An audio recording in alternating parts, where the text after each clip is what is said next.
Sergeant Walter Karpowicz, United States Army, World War II.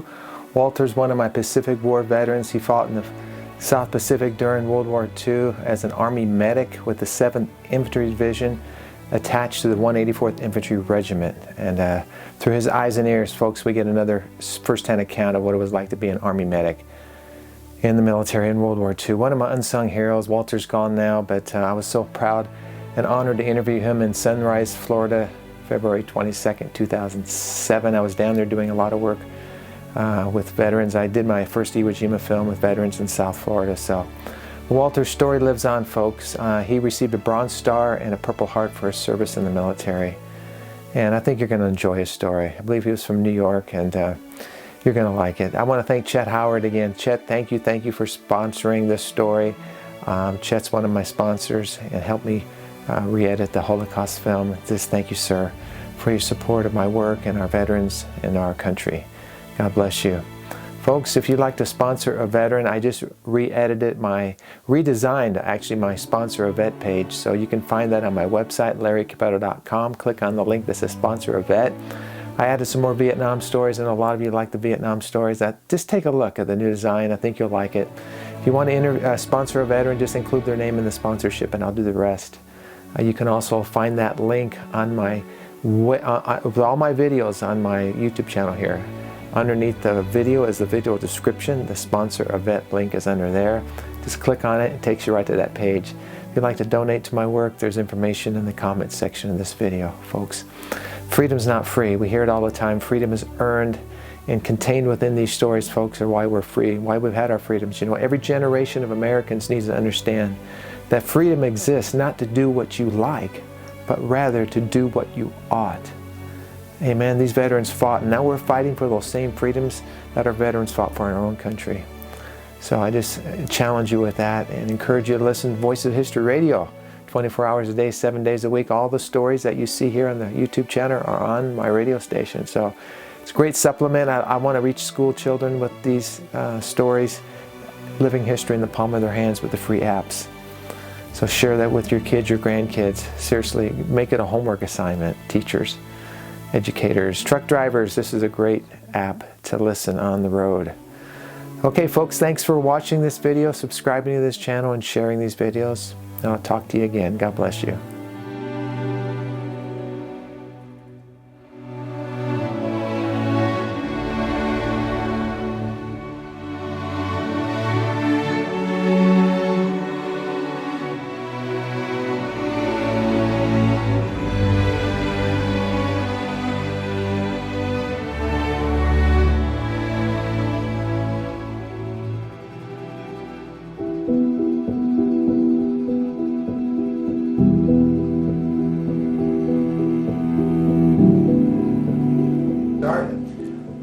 You're 84 now, you said? 84. So what year did you go into the military back in World War II? Back in 42. 42. Were you drafted? No, I was recalled. I was first with the New York National Guard. They were federalized for the 1 year. I put in that 1 year.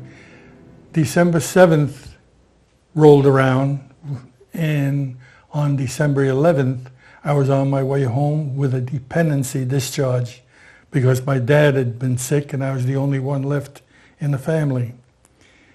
And then in 42, October of 42, I was recalled. Okay. And that's when I joined the 7th Infantry Division, and they're a West Coast unit. And in 43, we left Fort Ord and debarked for the island of Attu in the Aleutian Islands. That was our first encounter with the enemy. And we were in suntans, so all summer uniforms, nothing wintry, but when we hit the shores in Attu, you had to wade ashore through the ice and the snow, and I'd never seen such a desolate island in my life. Not a tree growing on there, all moss. And then when we got through there, we were unarmed. And since we hit at 2, the Red Cross that we had on the helmets and on the arm, we thought that would be honored by the enemy, that we were non-combatants. False. They made no difference to them. In fact, you presented a much better target, so they had something to shoot at. So you were a medic? Yeah. Okay. Yeah, I was a infantry aid man. And I was attached to the 184th Infantry Regiment. And when we would be going ashore, I was among the first wave because of the support troops that we had to give them the support. And when we hit the shores, the 4 Higgins boats, they would come abreast. And when I say the first wave, that meant that the first 4 boats hit the shoreline. And I was in one of them. And they would occasionally fire these mortars at us. If we ever caught a direct hit, it would wipe out 25, 30 of us that were on board. We were on that too for a month and a half. And we finally secured the island. And we went over to Kiska, which is another island in the Aleutian chain. When we hit that island, the Japs had already evacuated it.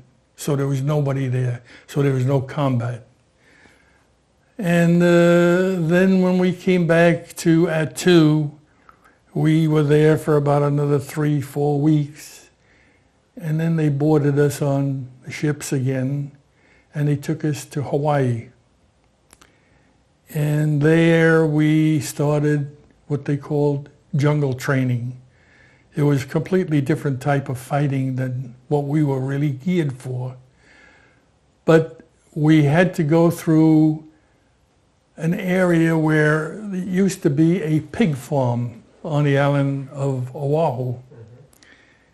And the reason that they had chosen this particular spot is because of the slime, the dirt, the filth, the stench, everything to try and make you as miserable as possible, knowing that that's what the jungle fighting is going to be like.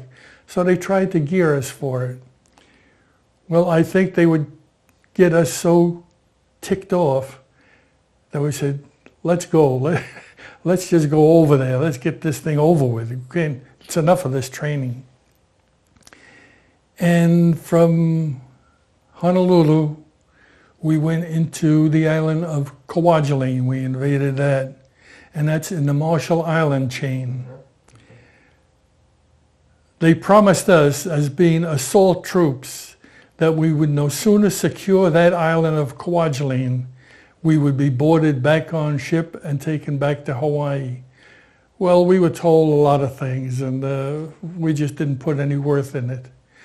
But the fighting on it, the island is it's a small island. It was only 8 miles wide and 22 miles long. We were on there 3 days. In 3 days, the fighting was over with. We secured the island, and lo and behold, they boarded us on the ships. They took us back to Hawaii. Well, we figured this is great. Now we did all our fighting. We were the experienced troops for the Pacific Theater. So whenever anybody that wore the shoulder patch, and that was a red background with a black hourglass on there, and that was the 7th Infantry Division. We were known for all sorts of things, Jap killers, Jap murderers, and all sorts of things. But then after we got into this jungle training, we knew that we were destined for something else. And in the meantime, we had President Roosevelt came in to Hawaii, and we were on parade for him.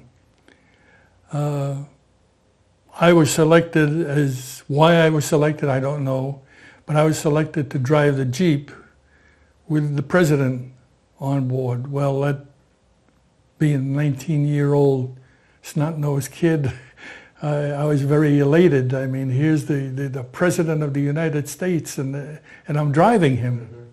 And after the parades and all the hoopla that went along with it, we went back into the jungle training again. And in 1944, we boarded ships, troop ships again. I felt that I had spent more time on a troop ship than some of the Navy men spent on board. We were out on the high seas for 30 days, just floating around in there. And I guess that was all in preparation of invading the Philippines. The island that was chosen was Leyte, and that was in the Leyte Gulf. Well, we hit that island, and like I say, after 30 days on board ship, anything, just let it get the hell out of here. And when they would be firing at us, we had to turn around in the Higgins boats again. The Higgins boats were nothing but wood. And we would turn around and float out further into the Gulf and let the Navy start shelling the shoreline again, so-called softening it up. Well, we came ashore, and lo and behold, they were there waiting for us. Had no idea what the devil was going on, but they seemed to crawl out of the woodwork. They were like ants scurrying around. And they were young, like myself. And it was on that island that I guess after, must have been about 2 weeks, I guess. And they had some pretty fierce fighting going on. And we would go from village to village, and each village that we would go to, the civilians knew that they could be protected by the army, and they would follow us. Well, we would warn them, do not follow close, because a lot of times the Japs would put on the houseware of the Filipinos, and they would be carrying concealed weapons under their machine guns, grenades, different anti-personnel bombs. When we would finally get through in the village, I'd hear this voice. It's I guess must have been about 4 or 5 o'clock in the evening, and I'd hear this, "Help me, help me." And I knew it was a guy that was wounded.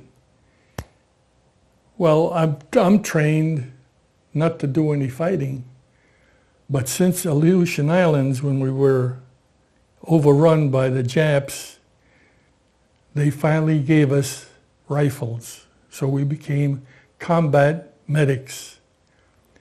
If in the event they needed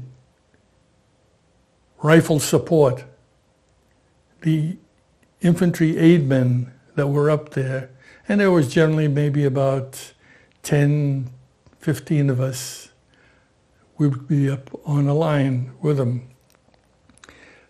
In jungle fighting, there is no, like in Europe, where they had front line and they would move forward and back. In jungle fighting, you could be 200 yards away from the enemy or 20 yards away. And this is how everything moved along. And when I'd heard this guy calling, weird. I went out there. They were dropping mortar shells in, but they weren't close. They were a good 100 yards away from me. When I reached him, he'd been hit in the shoulder. On one shoulder, he was shot. There was a bullet wound. The other one was shrapnel. So half the shoulder was gone. And then I patched him up. And to get away from the mortar shells, I would crawl in with him into this cave on the side of the hill. And that's where we stayed for, I guess, maybe an hour. And then finally, when the mortar shells let up, into this cave came this young Jap. He was just as surprised to see me as I was surprised to see him. But knowing that his idea was to do away with me, and I just instinctively fired my rifle at him. And I know I got him in the throat. I think I maybe fired 3, 4, maybe 5 rounds into him. And that's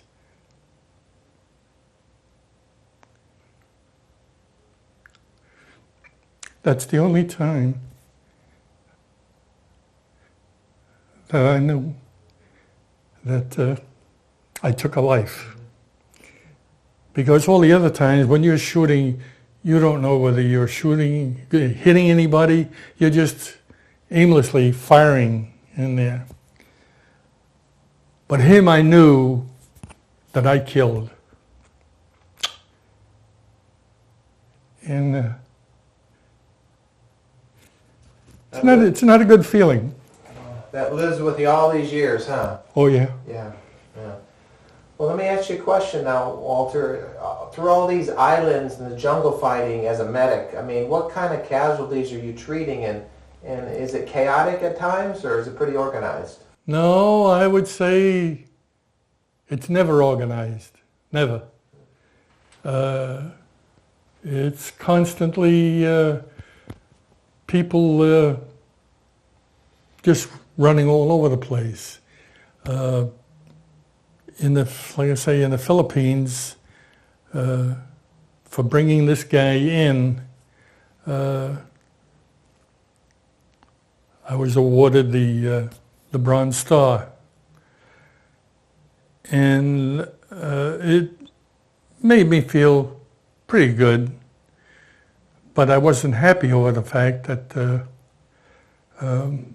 I had to take a life. But being with an infantry unit, it was nothing to see death continually. It was an all-day occurrence, and especially if they had a mortar barrage. That's wicked, the mortars. An artillery shell is more of a flat trajectory. Mortar goes straight up and almost looks around where you are and drops down there. And for that reason, I always said I would rather be under artillery fire instead of mortar fire, since I'd been experienced in both, and I would select the mortar, the artillery over there. Then after Leyte Island, we were in reserve for Luzon. And when we had on Leyte, when General MacArthur came ashore, a lot of us had different mixed feelings with this guy. He was a very melodramatic sort of individual, very charismatic. I guess when he was making the take of him coming in, I shall return, they had to make 3 different takes in order to get what it was that they were really looking for. And I remember coming down to the shoreline for medical supplies, and as we would come within 100 yards of where MacArthur was, we would be stopped by the MPs and told to take the cartridge out of the rifle, unload the rifle. Now that had to tell you something. I hated like hell to hear that somebody would be sick enough. I mean, we'd be angry, that's true. But you had to be sick to figure that you were going to be instrumental in killing MacArthur. Well, after we had gotten through with Leyte, and like I say, we were in reserve for Luzon. It never really occurred. Then after we had secured Leyte Island, we figured they will not go ahead and subject us to any more, because the 7th Division, we had taken a beating. Our casualties were better than 60% of our regiment, the 184th. They were all casualties. So whenever we were told that we were going to be going in for more training, we figured, how much more can they send us to?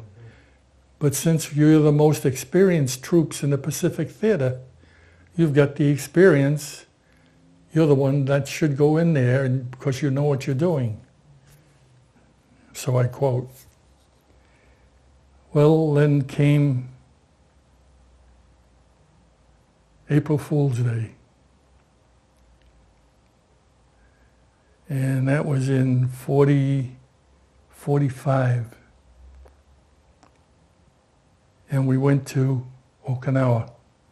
We were the assault troops in Okinawa. And like I say, I always thought that there was never a doubt in my mind that I was going to be coming home. Thought never entered my mind that something would happen to me. But something, when we were still on board ship, we didn't debark yet, I got this weird feeling in me that something's going to happen. I'd look up and say, hey, watch me. And as we go over the side to get onto the Higgins boats, the water was kind of rough, and they put down these cargo nets. And these cargo nets are rope ladders, really. And they're about, I guess maybe 25 feet, 20 feet wide, and maybe about 30 feet long. And they would drop them over the side of the ship, and you would climb down that. And occasionally a guy would lose his grip and fall. And first thing you know, you got a guy with a broken leg, a broken arm, fractured skull. He'd never be able to make it, but he was on board the Higgins boat. And into the shore we went. This time I was in the second wave going ashore. Nobody fired at us. Not a shot was fired at me. I walked ashore with my rifle slung over my shoulder. For 3 days, we kept going in, advancing. Nothing. No shots. Nothing at all. Then on that 3rd day, I don't know what the hell happened. They had, in Okinawa, they have a family tradition, I guess, that when there's a burial in the family, they bury them into the hillside, and that is the tomb. And after a year, the youngest female of the family is allowed the privilege of going in and scraping the bones clean, and they are put in a canister and put in there. Well, it's these tombs that were good foxholes. And sometimes when you would say that you were going to be getting into one of those, you first had to get the Jap out of there, because he was looking to hide also. And that's where I got hit. I was in the Jeep, and I was sitting on the back, legs thrown over the side, and the mortar came in and hit the front of the Jeep, and it killed the driver and blinded the other guy alongside, and it blew me out of the Jeep. And I don't know how long I was unconscious, but I woke up in the medical facility. And I guess I was in there for maybe about 2-3 hours. And then they took me on a stretcher down to the beach. And I was supposed to be loaded onto the hospital ship. I figured, boy, I'm on my way home. This is $1 million wound that I got. And sure as hell, I'm laying there on a stretcher on the beach, and here come a Jap kamikaze dive, hit the fantail of the hospital ship. There went my trip to the hospital ship, so they sent me back. So for 3 days I laid in the hospital facilities that we have out there, and they consisted of tents. We call them circus tents. They were maybe about 40 feet long, maybe about 20 feet wide, and they would have maybe about 25, 30 cots in there for the guys to be on. Well, after being in there for 4 days, they released me and I went back to my outfit. And this was the latter part of 45. And then came, thank God, the atomic bomb. And that ended it, because we were destined to be the troops the closest to Japan on Okinawa. We were only about 600 miles away. So consequently, we were again going to be the assault troops. And we knew this. And I just couldn't fathom going through that again.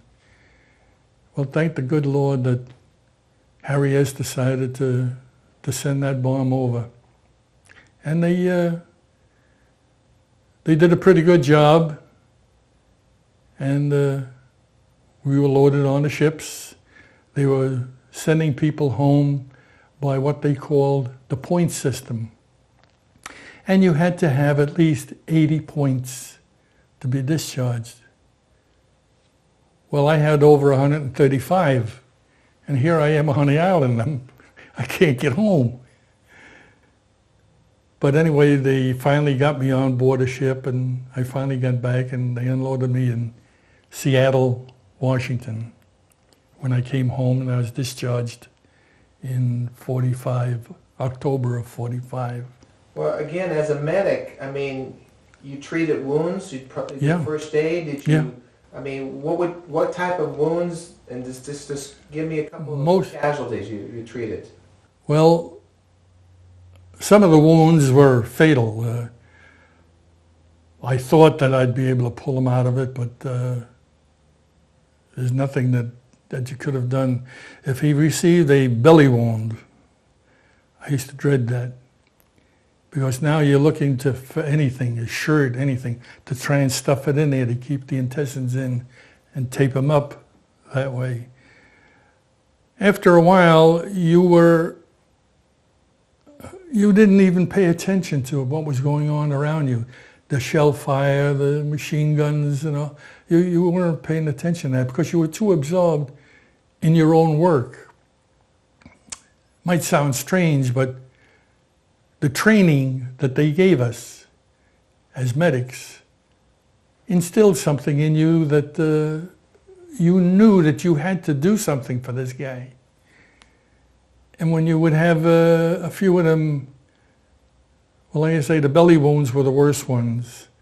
Then there were others that the leg would be blown off or the arm would be blown off. That was pretty common to get those kind of wounds coming in. So, but you're seeing this, you're around it. I mean, you're doing your job, but what kind of, are these men conscious? Do they talk to you? Is there a last rites given to them? I feel, see, I had a medical kit that was loaded with morphine. And when you would give him a morphine shot, you'd mark it right on his forehead, an M, so that they would see that he's gotten morphine. But he'd be in such pain and crying, I just kept pushing more morphine into him. To this day, I don't know how many addicts I created, but my concern wasn't there. My concern was just to relieve the pain and suffering that he was going through. So I would really overdo it myself with the morphine. But then again, I can't say that I wouldn't do it again. I would do it again. You think you treated dozens or hundreds of people? Oh, I would say in my years that I was with him, oh God, it's got to be in the hundreds. Got to be in the hundreds. Were there any that stand out in your mind, like, what were they saying things to you? Were they talking? They would really be out of their, not coherent with the mind. Some of them would think that I was their mother. Some would think that I was the father was going to be taking them home. These guys were pretty much on their way out, but you still didn't give it up. So we always had outside our medical quarters an area where the bodies would be put in body bags, and the grave registration people would come and take the necessary information off them. Did you ever think, what's the use, they're dying, or did you always think you could help them? I always had the feeling that if I wasn't going to help them, I was going to help put them out of their misery. That was my feeling. So when someone goes down, what do they cry? In the Marines, they call for corpsmen. You guys are medics, so they call him medic? Medic. That's what they keep calling. As the mortars started coming in and as the battle started ensuing, you probably heard a lot of calls, cries or screams. But I'll tell you, when you hear the mortars and the machine guns and all of that fire going on, you're oblivious to it because you're hearing somebody, medic, help, help. And I felt that anybody that's got the strength to call out, he can be saved if somebody gets to him. And you would get to him, and chances are he was out in the open. So my first thoughts would be to get him into a shell hole. Can you tell me just a couple of quick stories of men that you remember treating? What type of wound, and just does anybody come to mind, or is it just all a big blur? Are there particular wounds that you treated that you might remember, or? Yeah, there was one that I paid particular attention to. The name that it was a Polish name, and I'm Polish. So I sort of took his under my guidance, but he had half his back of his skull blown off. And there wasn't a chance in hell that he was going to make it. But surprising to me was that he was able to talk to me. And he sounded like he was coherent. He understood everything that I was saying. He was very clear with his voice. Still, the whole back of his skull, it just wasn't there. So we had these, what we called the semi-medical packet. It was about an 8x8 cushion, like Band-Aid, and I'd press that up against the back and wrap it all around.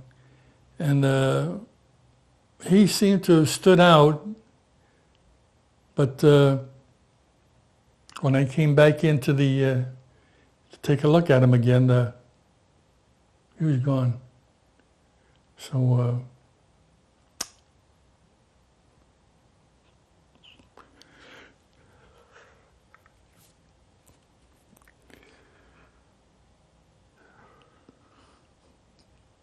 Did anybody want you to pray for them or anything like that? Did you encounter that, or were there chaplains? Or yeah, they. There's a lot of times there was always a chaplain, rabbi. There was always one of them around. If in the event there wasn't, we tried to take his place. And some of the boys would say,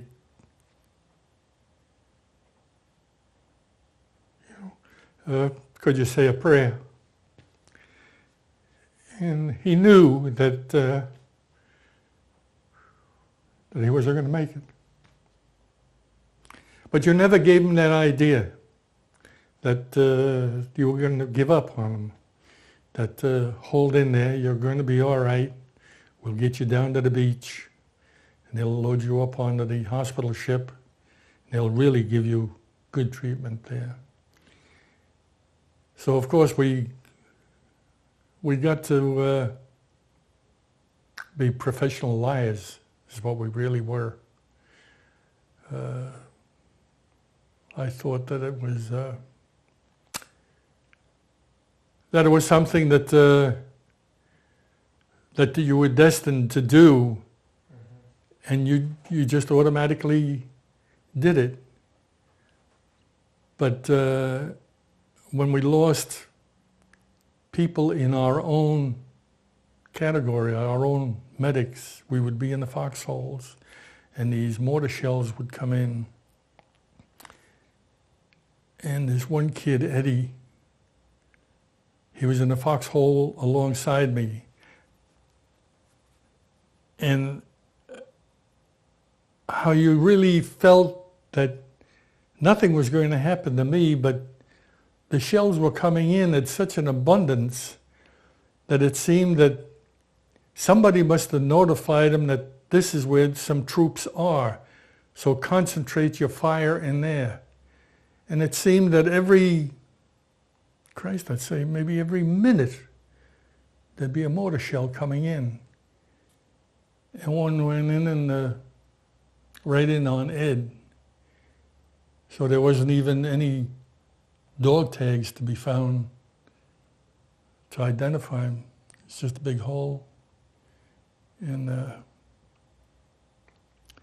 I felt that. how do you keep your sanity? I mean, do you have faith in God? Is it your training? Well, how do you keep from going nuts in a situation like that? Well, I think you come pretty close to losing it. But you'll always come back. There's always a few, especially with the infantry guys. If we were going through villages, especially in the Philippines, the villages would be maybe about 4 or 5 hooches in there. And they would have the Filipinos who were dedicated people for the military. But when we would tell them, don't follow our troops, they felt that they wanted to follow because they felt safe. Well, every time we would tell them, don't follow close, we would send a barrage of shots, machine gun fire, over their heads to let them know that we were serious. And if you're going to come any closer, we will fire on you, which we did. So all this bourgeois that you see in the Hollywood pictures, that the American soldier is a hero and he's true blue, not so. I'd gone out on patrols. Patrol would consist of 18 to 20 infantry men and 2 medical men. And I always made sure that I always hoped that the group that I would go with, that there'd be 2 BAR men, that's the Browning automatic rifle, water weapon. With 2 of them in there, you could stand off anything. Especially if the guy knew how to handle that gun. Well, we had gone into this one village and they told us that there were Japs in a cove. Here we had lined the entire rim of that cove, and there were 4 Japs down in that cove. And there's over 20 of us up on the ridge. All of a sudden, they just opened up fire on them. That sort of didn't sit right with me. I mean, you didn't even give them a chance to surrender, but our guys had seen so much blood, so much death, they figured, we don't want prisoners. Because if you brought a prisoner back and you had to take him down to the beach, since you're the ones that captured him, you're the ones that have to make sure he gets down to the beach. And here it is about 5:30, 6 o'clock. It's beginning to get dusk. And as soon as it gets dusk over there, you get into that foxhole and you don't move. You stay there until that sun comes up. So they will walk the prisoner 200-300 yards into the jungle. And you hear some rapid fire. And the guys come back and say, they tried to run away. They didn't try to run away. But I couldn't blame them, because now they were subjecting themselves to being shot by their own people. And this had been done. I'm quite sure that there's been a lot of guys would be telling me that if he ever gets his gun sight on a certain guy, he wouldn't hesitate to put a bullet in him. And I'm sure that a lot of that had happened. Some of the wounds that we had seen in the foot, that was a favorite place for a guy to shoot himself, right at the top of the foot. It would cripple him for the rest of his life, but at least he'd be alive, and it would mean he'd go home. He's got a wound that's going to send him home. And I used to think, I wonder how that would be. And I would point the rifle down on my foot. I didn't have the guts to pull the trigger. But I guess if you've gone through what a lot of these guys have gone through, and they encounter death every day, every hour, and then for maybe around 4 or 5 hours where they go into a rest camp, and this rest camp would be maybe about 500-600 yards away from where the actual fighting is. And they would just say, hell, let's just get it over with. Some of them guys would, they would actually commit suicide. And you knew it was suicide. But thank God I didn't see too much of that. But the ones that I did see, a lot of the guys that I had served with in my basic camp in the States, now all of a sudden to see them in a body bag, it just...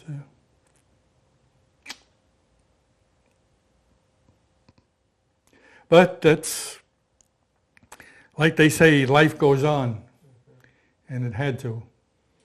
Well, I've got a couple of questions, but when you found someone with an arm or a leg gone, you go up to them, do you find their arm, do you find their leg, how do you treat that? If you found the arm, you would, or the leg, whatever was missing, you would put it in on the litter with him. Not that anything was going to be done once it got back to where there are surgeons, because the time factor involved there, the nerve tissues would be dead in the limb that was severed. But we would be concerned about just stopping the bleeding. And strange as it might sound, it was easy, very easy to stop the bleeding on a severed arm or severed leg. The ones that were bad were always the shoulders. It's too close to the heart. And we were always warned about that. Don't try and be a medical hero. Just throw a real tight bandage around them, send them to the back. But I always felt that if I could do something a little more to preserve more time for him, because I know how plugged up it gets in getting them down to the beach, to the hospital ship. And when I guess I would overdo it, like I say, with the morphine. I'm sure I created a lot of addicts. But I just couldn't see the guy's he's already gone through so much pain. How much worse could it be? So when you were done with them, did you leave them there and then tag him and then you went someplace else or what? No, when I would bring him in, when I say bring him in off the firing line where all the firing is. And it might be just a shell hole, or it might be an old foxhole that somebody had dug. I would put him in there, and we'd take his rifle with the bayonet, we put it in so that the backup group that's coming along knows that there's an American laying in there.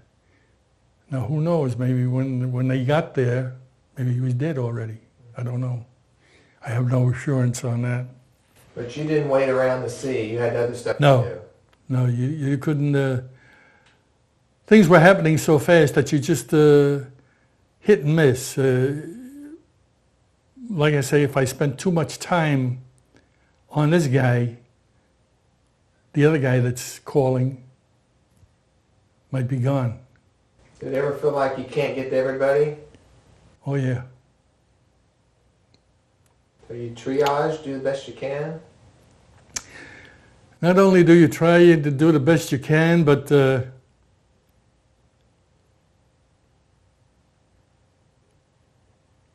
I wound up crying.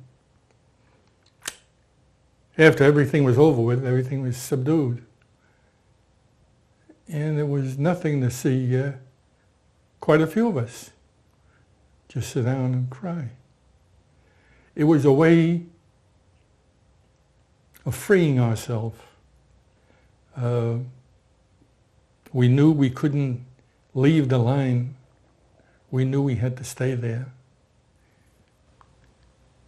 they would, we would have a funny experience in the Philippines when we were in this rest area. This little monkey came in out of the jungle somehow and wound up in my pup tent. And I took a shine to him, and I used to call him Chippy. And he wasn't trained, but he was a beggar. He'd go for whoever was giving him food. He'd run to them, and I had him on a little bit of a chain. And I guess I had him there for the 3 days or 4 days that I was at this camp. And then when I was leaving, I couldn't take him with me. So I would leave him with one of the guys.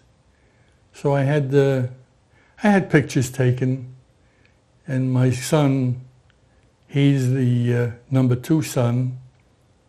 He is the family historian.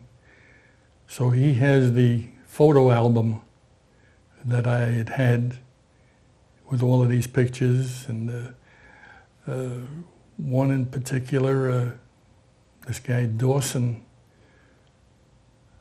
about 2 days before, I had taken a picture of him standing by one of these,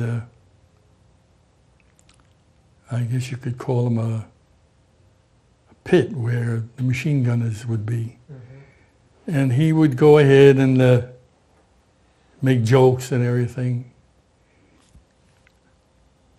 And that evening, we got hit with a barrage again, and he never made it. So when the burial, after everything was over with, and they had this little cemetery put out for the American troops, I went ahead and I took a picture of his burial spot with his name on a cross, which I sent to his girlfriend. I don't know whether it was his wife. I just thought it was his girlfriend. And I got a letter back from her that she was enjoyed the thought that somebody had the thinking that she would appreciate something like that. And like I say, with Dawson, hell, in Hawaii, we had gone out and gotten drunk together and had all kind of times. So these things that stay with you, and then when all of a sudden it disappears, I think that's when you feel it. Whereas most of the guys that I was taking care of, I didn't know them. I had no idea what their name was. So that would be the first thing when I would get a hold of a guy that's wounded. He'd talk to me. What's your name? What's your serial number? I would want to get him to be conscious of the fact that there was somebody there, and I wanted him to remain conscious so that if I happened to be doing something right, he would say, oh, that felt good. That made me feel good. But there were times where he just wouldn't talk at all, and those guys, it wouldn't give him much of a chance. But that wasn't for me to say. For me, it was just to patch him up as best as I could and send him back. But whenever there was any kind of fighting of any great consequence, and sometimes the fighting would last 3, sometimes 4 hours of constant firing. Machine guns, I was deathly afraid of them because I saw what they could do. We'd have these guys going up through the front line, so to speak, And when that machine gun would open up, it just mowed them right down. So the infantry guys that carried Thompson machine guns,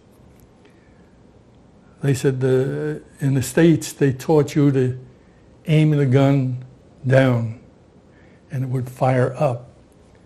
Well, in jungle fighting, you don't want to fire it up, so you held it on the side. So you cut them right across.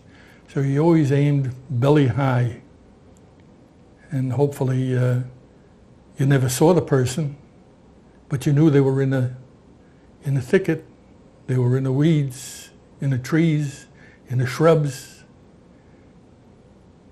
And the scary part would be that if there was a sniper in the area, he would be up in a tree. And he'd select who he wants. And until our guys would find out where he's at, everybody just stayed down in the hole. So it shows you that one sniper could keep an entire platoon down on their belly. And I'm talking about 30 guys. We're almost out of time. I got a couple of quick questions, Walter. You know, having gone through all of this, I mean, did you talk about this after the war, or did you just forget it for 60 years? Is this the first time you're really talking it, or have you told your family these things? No. Why did you feel maybe it was time to talk?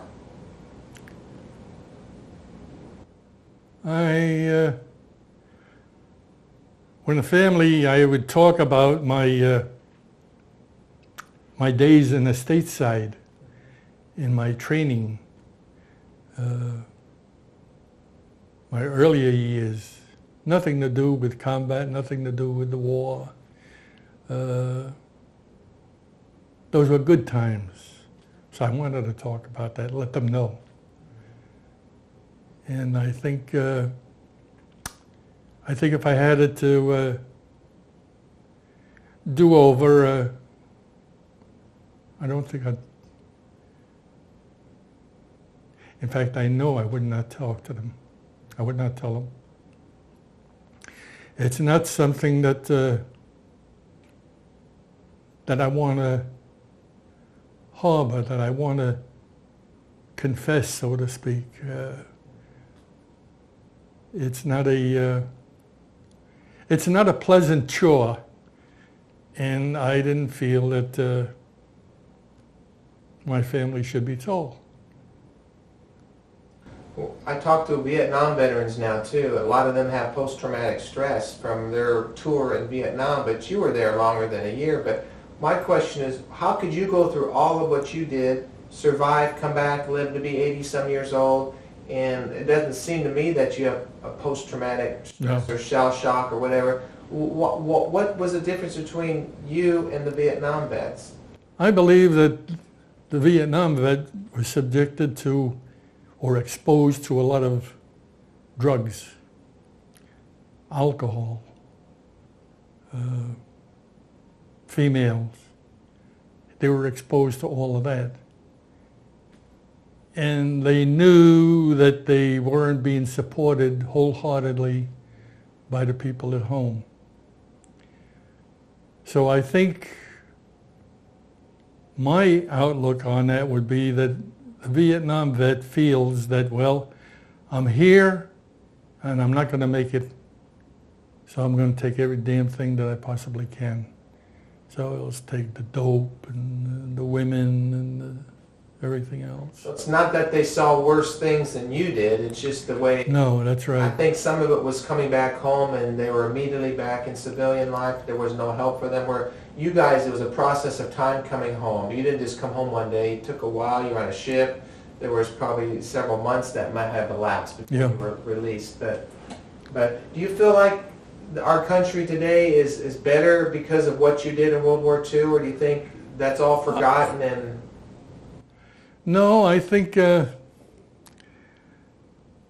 just like a lot of the people still right now in the States feel that there was no such thing as a Holocaust. Whereas we know that there was, and there's proof on there, but there's a lot of them that still to this day will not accept it.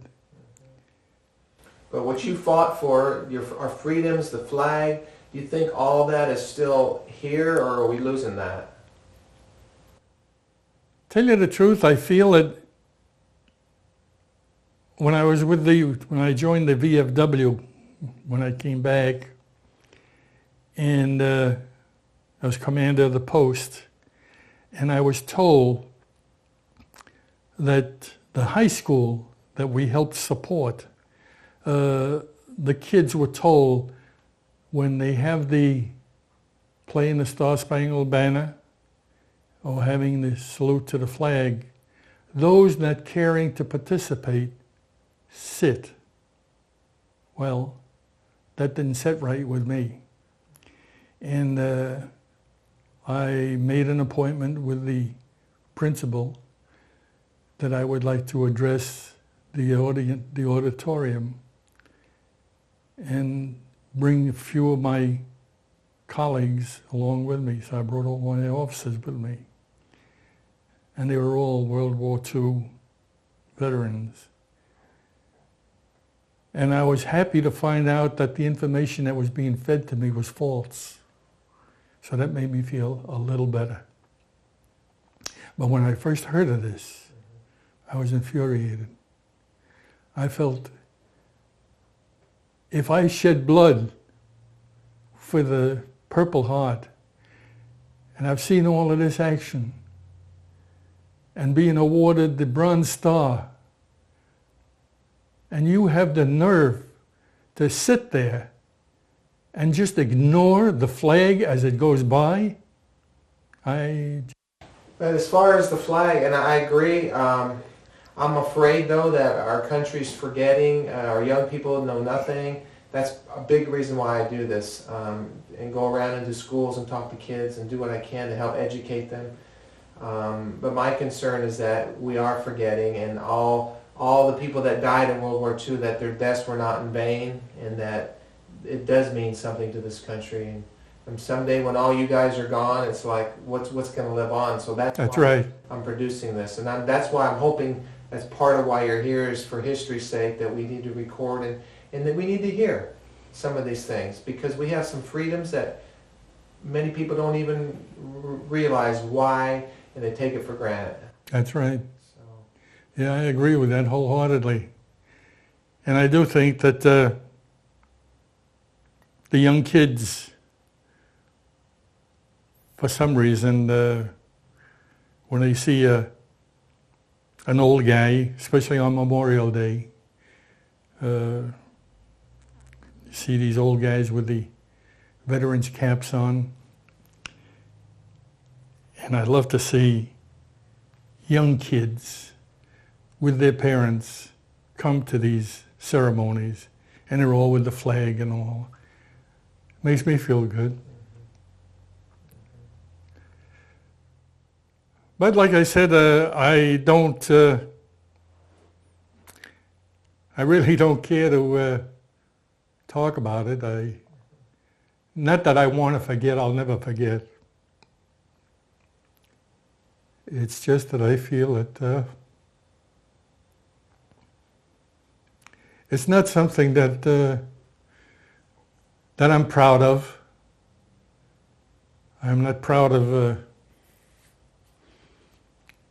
killing that one Jap, although we were killing them by the hundreds and bulldozing them right into the ground. But this one, I knew I did it. But I'm sure you're proud of your service to our country. Oh yeah. Oh yeah. Yeah, every Memorial Day, I make it a point to put my VFW cap on, go down to the services, stop in the various posts, and acknowledge the fact that I am a all-state white hat commander, and I'm very proud of that. I was very proud of the fact that that I was a commander of a VFW post. And in order to be a VFW member, you had to have served during the time of combat. And I knew that I was in there with fellas that were of my category, my realm. And we had a lot of things in common. So when we get together on these holidays, we're a little free with each other in talking to one another, because we understand each other. But to go ahead and talk to a stranger about it, you sort of get the guy to go, and that just provokes me. One more question, and we got to stop. What should people remember about World War II? I think the main thing that they've got to remember is the fact that they've sent a bunch of young men into the military and welcomed home old men. I'm going to ask you to do one more thing. From where you're seated, Walter, I've asked all the veterans to do this. At the end of my interview, I'd like to have you give me a salute into the camera when I tell you. Okay. From where you're seated. Okay, go ahead, sir. Great, thank you.